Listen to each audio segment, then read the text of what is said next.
অমানবিকভাবে তাদেরকে মারা হয়েছে। আমরা বলতে চাই, এই বাংলায় হাসিনাও টিকা থাকতে পারে নাই স্টুডেন্টদের গায়ে হাত দিয়ে। আপনি যা করবেন ভেবে চিন্তে কাজ করবেন।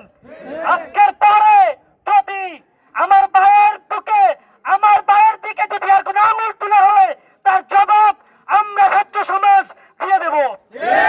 আপনারা জানেন যে কারণে এই আন্দোলন, আমাদের যে 10ম গ্রেডে শতভাগ কোঠা আছে ডিপ্লোমাদের জন্য, যেই কোঠার জন্য আমার ভাইরা জীবন দিছে, যেই কোঠার জন্য আমার ভাই বোনেরা বন্ধুত্ব বরণ করছে, আজও সব বাংলাদেশে সেই কোঠা কিভাবে বিদ্যমান থাকে? সুষ্ঠু বিচার, সুষ্ঠু তদন্ত, সুষ্ঠু সমাধান চাই। আমরা 24 আন্দোলনের পরে, 24 আন্দোলন যেখানে হয়েছিল কোটা প্রথার বিরুদ্ধে, সেই কোটা প্রথাই রয়ে গেল। আবার তারা কোন রকম বিসিএস না দিয়ে বিসি ইঞ্জিনিয়ারিং ছাড়া নবম গ্রেডে যেখানে একজন ক্যাডার হয়ে আসা লাগে, সেই ক্যাডারদের সমান পর্যায়ে তারা শুধুমাত্র কোন রকম নামে মাত্র 3 পয়েন্ট জিপিএ নিয়ে, কোন রকম 4 বছরের ডিপ্লোমা নিয়ে তারা একই পদে কিভাবে বহাল থেকে যায়?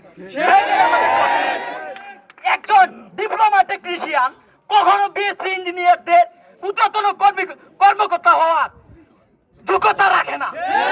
আমরা চাই বুয়েটে এবং সারা বাংলাদেশে প্রকৌশলীদের যে 3 দফা দাবি, সেই 3 দফা দাবি বাস্তবায়ন, এবং আজকে যে শাহবাগে বুয়েট এবং সারা বাংলাদেশে প্রকৌশলী বিশ্ববিদ্যালয়ের ছাত্রদের উপর যে হামলা চালিয়েছে, যেটা আমরা দেখেছি বিগত 24 সালে শেখ হাসিনা পুলিশ লীগ দ্বারা করা হয়েছে, সেটা একইভাবে আমরা 1 বছর যেতে না যেতে আবার পুনরাবৃত্তি দেখতেছি।